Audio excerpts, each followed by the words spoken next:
Okay, we're going to talk in this video about something very exciting and tremendous information we're going to discuss. As you know, there is a Passover week. That Passover week and what Christ fulfilled is the core of our belief in him. Our belief in the death, burial, and resurrection. And for many of us, we came to an understanding that something wasn't right with the calendar when we looked at the Christian traditions. For some of us, we realized something wasn't right by following the moon. Because if you follow the moon will place Passover on a different day of the week almost every year. So for example, this year it was on a Sunday. We can't have that. That doesn't make sense. What we want to do is we want to memorialize what Christ did for us. Okay? That's what we want to do. Now, we want to do that accurately. We want to do that in a way that gives honor to him. We want to do that in a way that builds our faith in the fulfillment of Christ, of the prophecies, the fulfillment of Christ in the feast, the fulfillment of Christ in the timetable. Okay? So, that's what we're going to talk about in this video. Many of you will ask me, Leland, how do I celebrate Passover? That is not the purpose of this video. Read the Bible, see what it says. Okay. Our first Passover, as you know, comes from the Exodus. What happened? The children of Israel, they left Egypt. They wandered 3 days, 3 nights. They came to the Red Sea. They crossed over. That is precisely a pattern of Passover in 3 days and 3 nights that Christ spent in the grave. If we follow the Christian traditions, we soon realize that they have errors in that 3 days and 3 nights he must be in the grave. We're going to discuss those errors and how we can clearly understand what the scriptures are saying so we don't make these mistakes. Okay, so they come. We have a fulfillment in the Exodus. Children of Israel cross over the Red Sea. Okay, we have the same thing when Christ is resurrected, the core of our faith. Okay, but unfortunately, Satan has done everything to make this difficult, make this confusing. Okay, make the calendar impossible for us to get a grip on and allow our enemies to take a foothold. Allow the Jews, allow atheists to say, oh, look at you, what you're doing is wrong. You know, the Bible is wrong and everything else. No, it's not. Okay, yes, our traditions are wrong. So this allows the enemy to persecute us. Okay, persecute. How can you believe if you all that.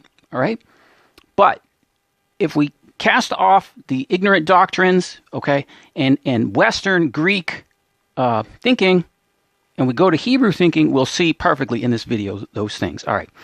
Now, many years, guys, people have asked me questions about the calendar. Leland, why? First off, the calendar that we're looking at, I did not make the calendar. Okay, this is found in the Dead Sea Scrolls. This existed at the time of Christ. Okay, so that's what we're seeing, a calendar that was around the time of Christ.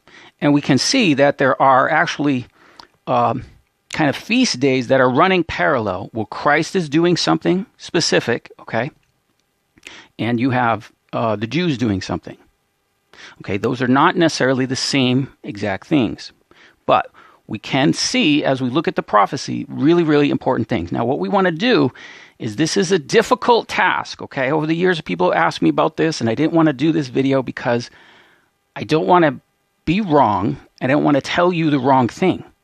Okay, so I just assume not do it if I don't know for sure. But with this here, I'm submitting this as a guide, okay? But I'm also submitting it with enough confidence to actually share this publicly. Now, keep in mind, I never did this, the calendar, all this. I never did this to teach it. When it came to the calendar, I said something is wrong. I need to find the 24 elders and the sons of Zadok. I need to find certain things to understand Revelation. So I said, okay, well, this is the calendar that does it.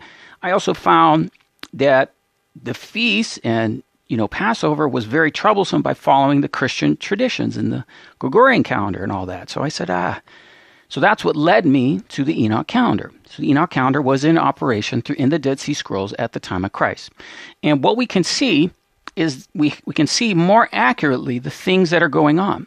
So just like we saw in the Exodus, they had 3 days and 3 nights journey. They walked the whole time, the day and the night, 3 days before they came to the Red Sea. So if we follow the Christian traditions, you don't have room for those 3 days and 3 nights. I don't know what the Christian tradition is exactly, but I think they have him being crucified on Thursday. Okay, so that it just doesn't fit. Okay, it doesn't fit for him to be resurrected on Sunday. It's clearly Sunday.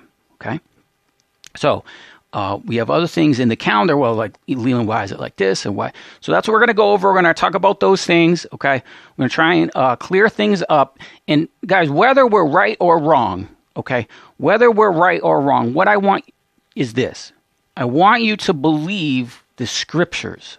I want you to believe that God so loved his world, he sent his only begotten son. I want you to believe in the testimony of Jesus Christ. That is what I want.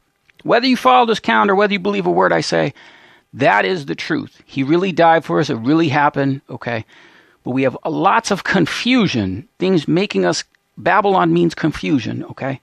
Making us confused by trying to understand the calendar, trying to understand what's going on in the Gospels in Crucifixion week. So, for example, the Gospel of John gives us lots of details.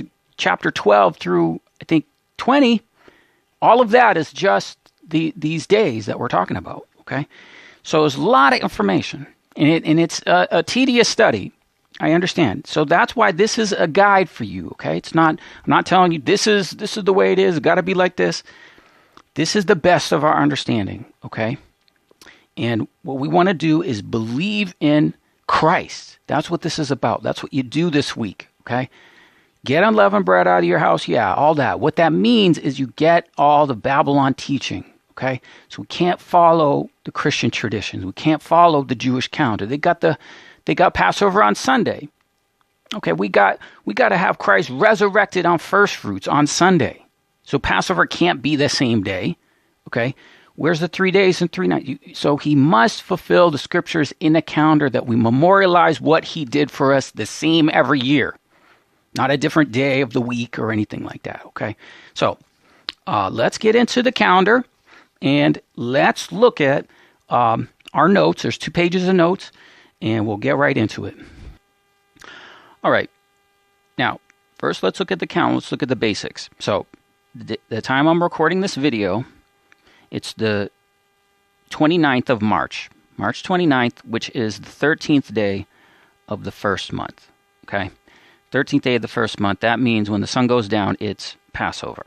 Okay, so I'm trying to get this video, get this out to you, get this information so you can have this by Passover. Okay, so you can see that the year, of course, begins in the spring. We have Passover coming up, the 14th day of the first month. Now, as we look at the calendar, it's new, it's different information for many of you, but this is our Crucifixion week, okay? And so what you can see is we have Passover on the 30th of March, and then we have first fruits on April 4th, okay? In green here, it's the Feast of Unleavened Bread. So the Feast of Unleavened Bread lasts 7 days. Okay? And so in those 7 days, okay, we have outlined for you a few of them. What's that? 6 days? 1, 2, 3, 4. Yeah, 6 days, 7 days, whatever you want to say. Okay. And what we want to do is now, once we get into Crucifixion week, we are really narrowing our focus, not in general terms, okay, but now we're looking at the precise hours that Christ had certain things happen and everything during Crucifixion week. So the first thing you must understand as we look at the calendar is that the day begins at evening. Okay, so what we have here is we've kind of divided the calendar here in another way for you to see it, where you have this section is evening. So this is when the sun goes down. So you see this pink, you see what it says there? It says sunset. Okay? So the day begins at sun going down, sunset. Okay? That's when the day begins. So, for example, it's the 13th. So when we have sunset, we enter the next day. That's the 14th. Okay? Now, that day continues into daylight the next day. So obviously it continues daylight. And then when the sun goes down, it's the 15th. Okay, so that's one thing that's important for you to understand when you're reading the Gospels and everything. It's talking about evening. The day begins in the evening. Now, of course, in the calendar here, that particular feature you don't see. Okay, just because what you would have to do is you just have to get used to that. Now, as we look at the days of the week, we have color-coded them. So you can see at the time I'm recording this, okay, it's a, what is it, Sunday, Monday, okay, Tuesday, so it's a Monday. Okay, so it's a Monday, that's an orange, it's a Monday, and that means that the 14th day is a Tuesday. Okay, so a Tuesday. So I'm just doing this. Some people get offended. There's nothing I can do. The people, if I say the third day of the week, fourth day of the week, fifth, they won't know what I'm saying. So I'm only using the Gregorian dates so you can understand. I can communicate in a way you can understand. I don't like using these dates, okay? The days of the week, they're all pagan, yes. But in order to communicate, I'm using those, okay? But then when we read in the Bible, it doesn't say Tuesday, Wednesday, Thursday. It says the third day of the week, fourth day of the week, fifth day, sixth, seventh is Sabbath, okay? First day of the week. So you can see first day of the week is first fruits. So let's start at the M. You can see here what we have is in blue, okay, are the feast days. So in blue is Passover. And blue here is first fruits. Then the days in between is green, that's unleavened bread. All right, so let's work our way backwards. Okay, we do know that first fruits is the first day of the week. We'll get into that later, but this is Resurrection Sunday. So when you go to church, you have Resurrection Sunday. Yes, that's right. Okay. Now, Christ must have been in the grave 3 days and 3 nights, right? He was in the grave 3 days and 3 nights. Now, we see that he was out of the stone was removed by Sunday morning, okay? So that means that prior to that, 3 days, 3 nights, he, had to have been crucified prior to that. So you can see, whereas Thursday is the 16th, okay? So they have him being crucified, the Christians have him being crucified on a Thursday, okay? Then the next day, Thursday is... so that's Thursday, the 16th, and then there's Friday, and then Sabbath. Okay, Sabbath, and then, okay. We'll explain why that's wrong, but obviously he would that's not 3 days and 3 nights. Okay, so we have to come up with a better answer than that. So that tradition is wrong, and we'll explain it why. So basically what you would have is all these days, okay, all of the activity, or not all of it, but most of the activity is going to be in the 13th day, heading into Passover, the 14th day, and the 15th day.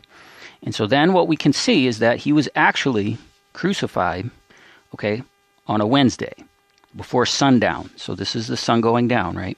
That's what we're going to see, okay? But we're also going to see that the Last Supper, okay, is on the 14th. So that the events that transpire, we're going to see, take longer than what people traditionally think. But we'll get into those details as we go. So this is the week, okay? So now you can see the days of the week in the Enoch calendar. These days of the week never change, okay? I could be here next year. I could show you the same thing. Everything will be the same. We memorialize every single date, every single time, every single thing perfectly because our calendar doesn't change the day of the week. Okay, so great. Now that we know that, what we can see is in our notes. All right, we'll look at what's going on in the Gospels, and we'll go through it. All right. So heading into Passover, heading into what we know to be the Last Supper. Okay. After the message on the Mountain of Olives, 2 days later. Okay. The first day of unleavened bread, when they killed the Passover, the disciples asked, "Where should we prepare to eat the Passover?" So what we're going to have here, guys, we're going to have bullet points, and then I encourage you to take the time and study.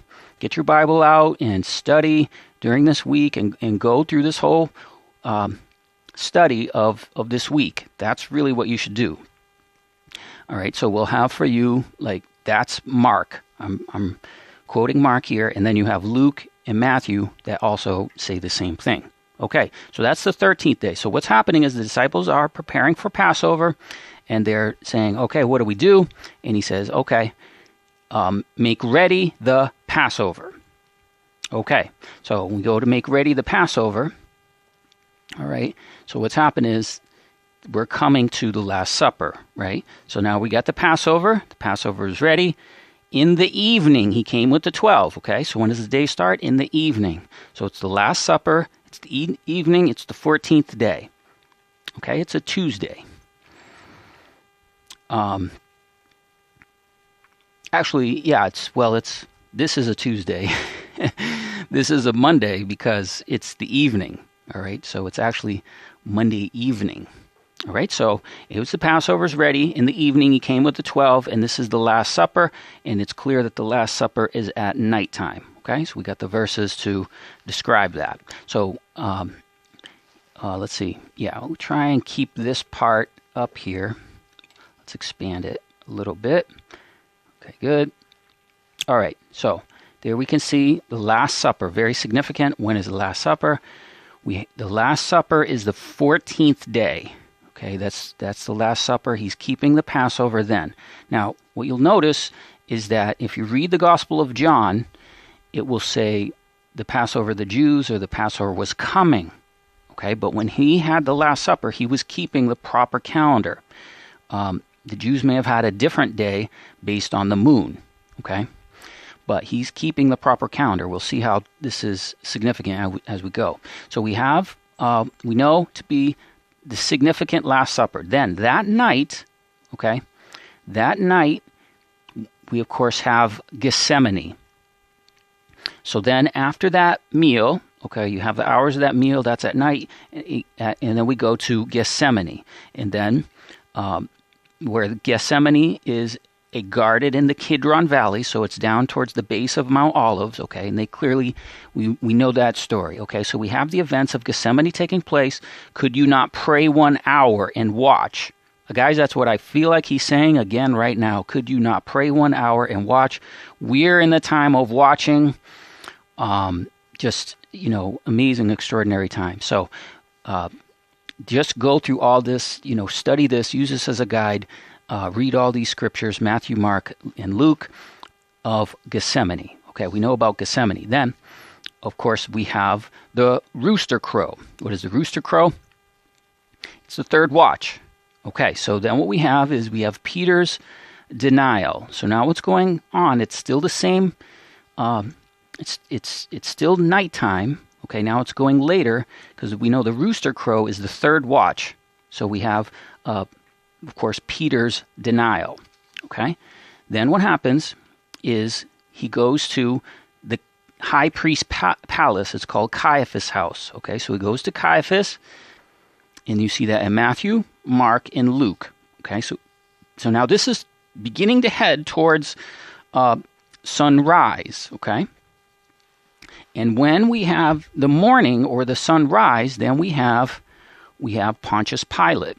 Okay? So now we have Pontius Pilate. He comes to Pontius Pilate in the morning. All right? So where are we now? All of these events. Okay. We had the Last Supper.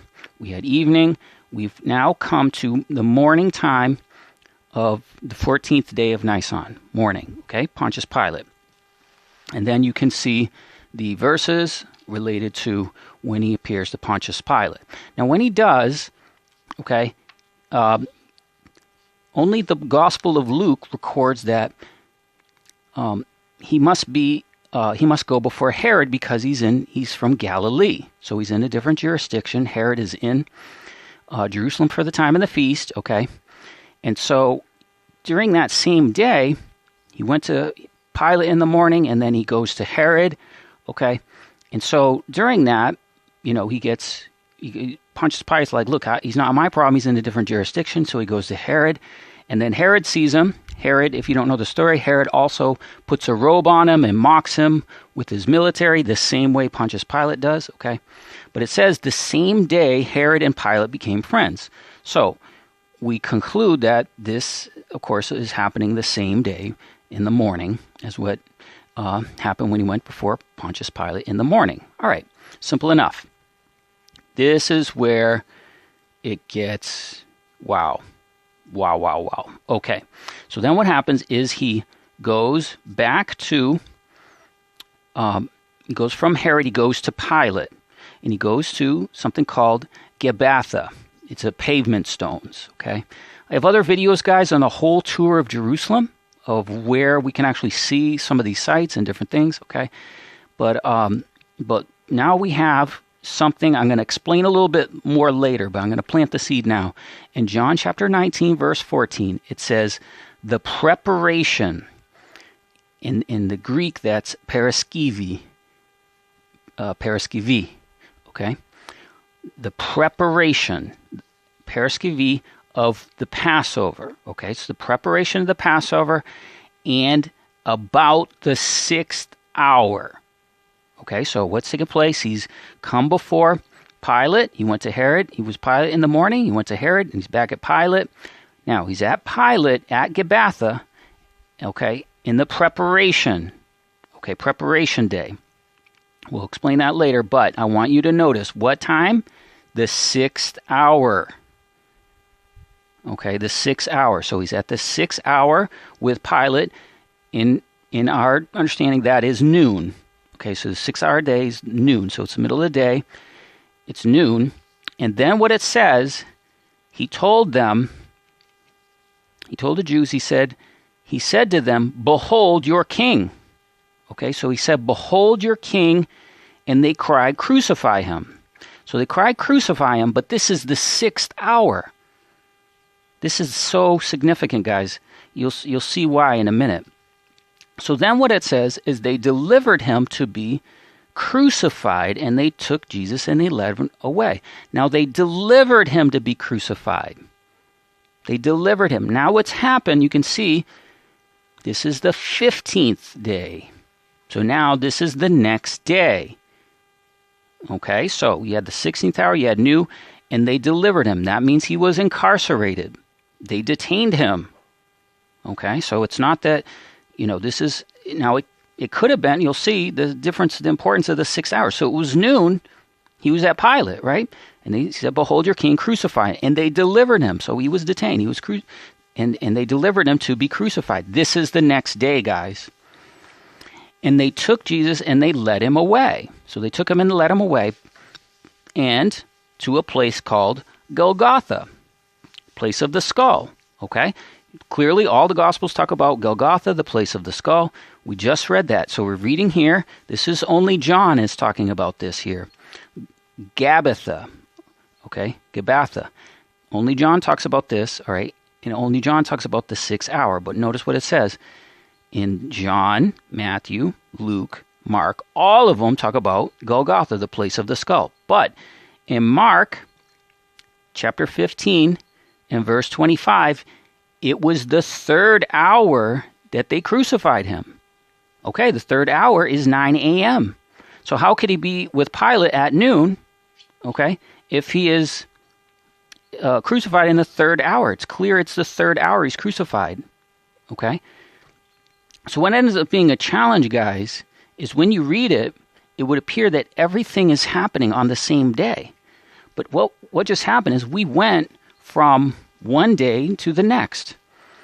Okay, so he was the 6th hour, before Pilate at Gabbatha.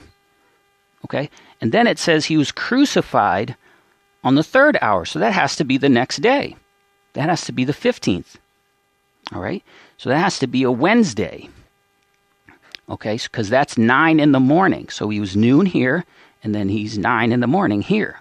Okay, and then what happens? You may or may not remember the story, but so that's the 3rd hour they crucified him. Mark makes that clear. Then there's 3 hours of darkness. So from the 6th hour, okay, what was the 6th hour? That was noon, okay, till the 9th hour, okay, till 3 p.m. So there's 3 hours of darkness over the whole land, all right? And Matthew, Mark, and Luke all record that. That's very, very clear, okay, that it's by the 6th hour, okay. So that's the 6th hour. They're making that clear. But it was the 6th hour he was in Gabbatha. So that has to be the previous day. Has to be. All right.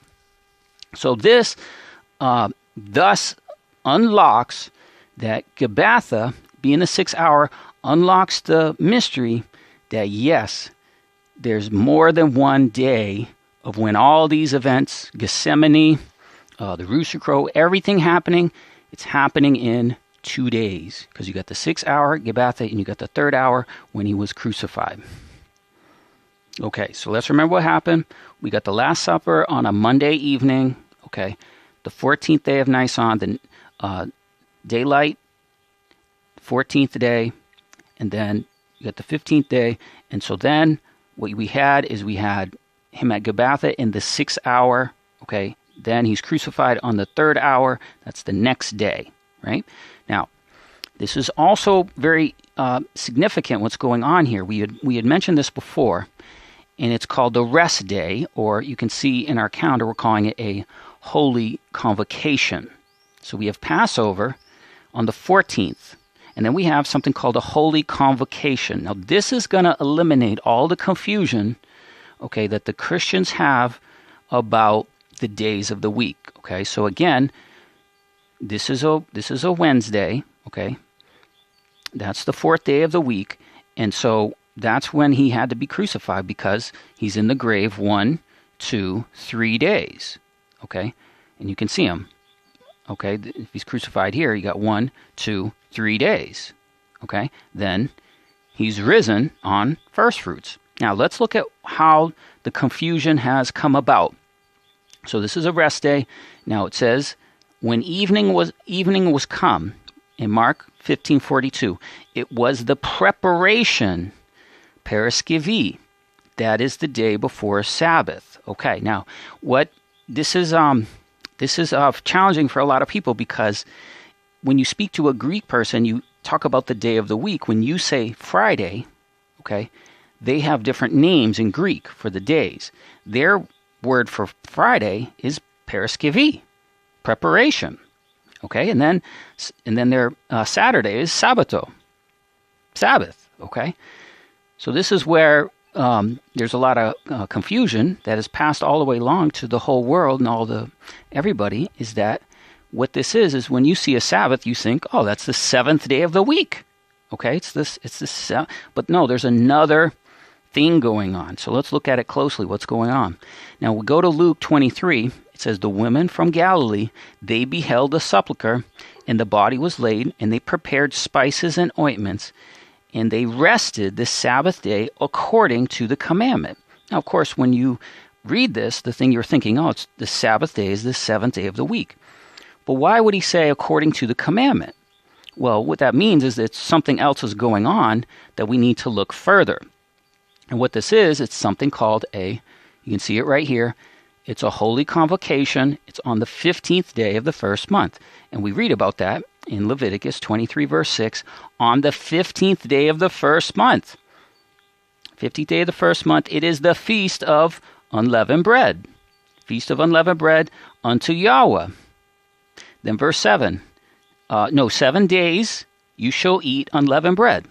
Okay, so we got the 15th day of the first month. It is a feast of unleavened bread. For 7 days you will eat unleavened bread. Then, watch this, very important. Verse 7, in the first day you shall have a holy convocation. Now, what's the first day? The first day of unleavened bread. So it just told us what that was. It's the 15th day of the first month is the first day of unleavened bread. That's the 15th day, okay?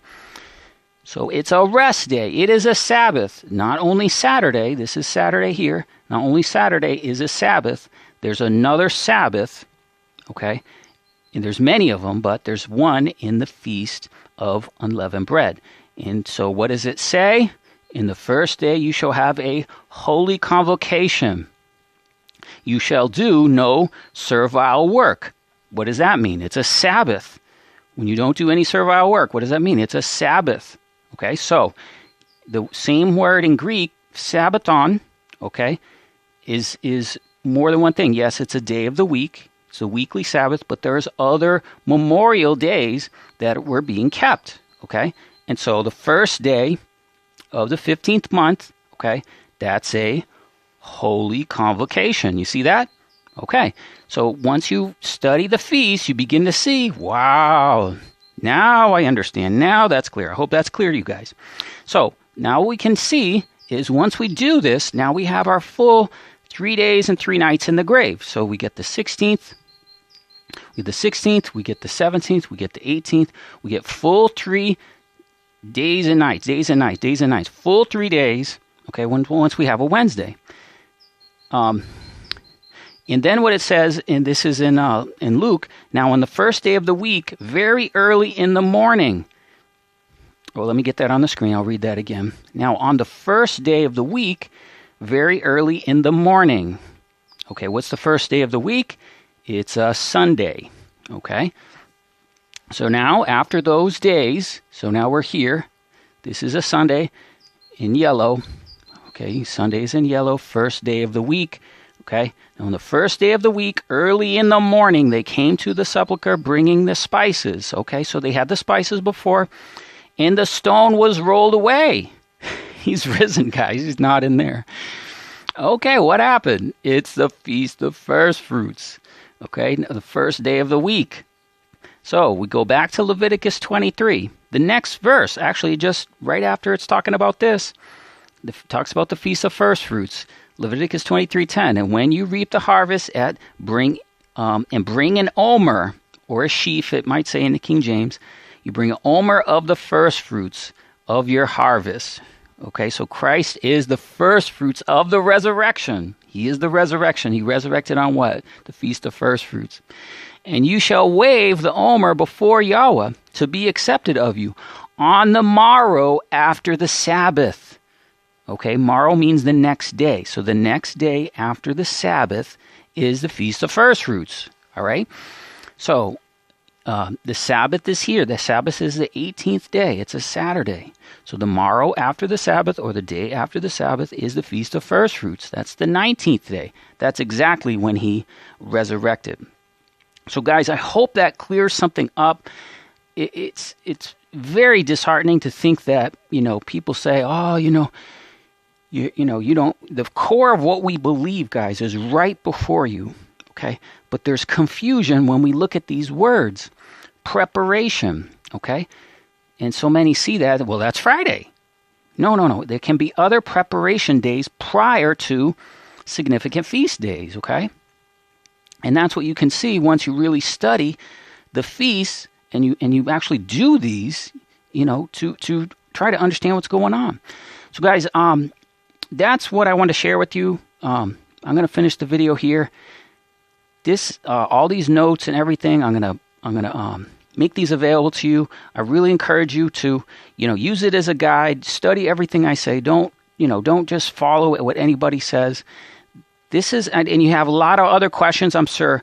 Please go to the playlist on the feast and the Sabbath. I have been talking about these things ad nauseum for years and years, and you people ask me the most simple question without going to the resources. Go to the playlist, just look at the title of the video. What about this? What about that? What about past? Go through the videos. We've been talking about this stuff for so much, but you're not listening to me. You're not going back and watching the videos. Okay, you just make comment. What about this? Where is this? So, guys, get these notes, okay? These days are coming. The sun is going down. We're about to enter this Last Supper. It's like the last of the Last Supper. It's amazing times. So fear God. Give glory to him. For the hour of his judgment is come. Worship him that made the heaven, the earth, the seas, and the fountains of waters. Amen.